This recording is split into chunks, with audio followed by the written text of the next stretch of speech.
Clippers. The Clippers are a team that made quite the splash in the 2019 offseason, blowing up the future of what was a good team but not an elite team to acquire Kawhi Leonard and Paul George. The team soared to become one of the best teams in the NBA as expected and is now on the short list of title contenders. Hopes are very high amongst this Clippers team, but the real question is this team really good enough to take down LeBron and AD or win the NBA Finals? Well, let's break this down. Everything starts with Kawhi. He is the superstar of this team and a guy who has proven he can lead a team to a championship. He played at an incredibly high level in the 2019 playoffs and, at least to me, solidified himself as one of the best players of the decade. He can do whatever he wants offensively and defensively, which is really what sets him apart, and can legitimately stop anybody on the court who he needs to.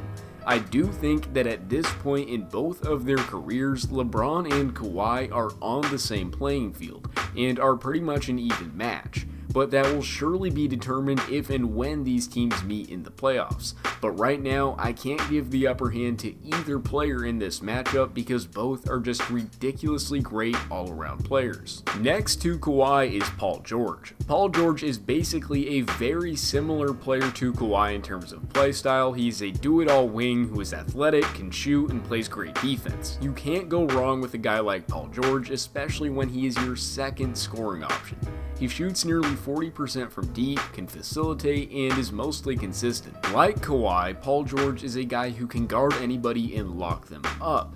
But I just have a couple of problems here when comparing this team to the Lakers, who, in my opinion, have to be the favorite to win it all. My first problem is that the past 2 seasons, Paul George's three-point shooting has been really inconsistent in the playoffs, so he doesn't have that same edge offensively that he can bring.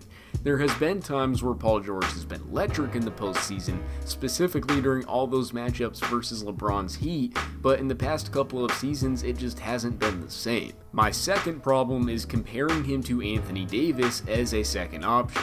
I'm sure the Clippers will mix up who is actually guarding AD, but regardless, I think AD is unquestionably a better second option offensively than George, and he is certainly close, if not on the same level defensively. I think this causes problems when it comes down to that second option, and Paul George will have to step up and play his best basketball if the Clippers are to beat the Lakers. PG absolutely could outplay AD, but just looking at things objectively, AD is better and a better matchup here. The supporting cast of the Clippers, though, is what I really think sets them apart. Pat Bev, Zubac, and Morris will round out the starting 5, providing an ideal supporting cast around the 2 stars and guys that play into their strengths and weaknesses. This is also without question the best defensive starting 5 in the NBA. The bench is also probably the best in the NBA. This team is capital D deep. Shamet, Harrell, Lou Will, and Green will all see good time off the bench and make up one of the nastier units on the bench on both ends. This is a far better supporting cast than the Lakers have, and I will not budge on that. Any bench unit with a scorer like Lou Will and a big like Harrell is gonna wreck shit up. The Lakers don't have bad bench pieces by any means, I just think this is a really hard unit to compete with. Coaching is obviously a big part of playoff basketball. Both of these teams have good head coaches, but I think Doc Rivers has a slight edge here. Is Doc a perfect coach? Hell no. But he has tons of playoff experience and has won big games before.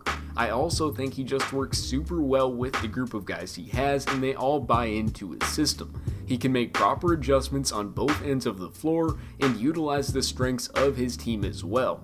Lakers head coach Frank Vogel is very good, but lacks the same experience as Doc. He has been in big games before, but just not as often, and neither of these guys are outstanding in my opinion, but both are very good for the group of guys that they are tasked with coaching. This is a very close battle, but I still give Doc the slight upper hand. I am a strong proponent that playoff basketball at the end of the day comes down to the battle of the stars, and I think the Lakers have a clear upper hand here. If you put Kawhi and LeBron on the same level as I do, the AD and PG battle just isn't nearly as close in my opinion. but the matchup there should still be really good.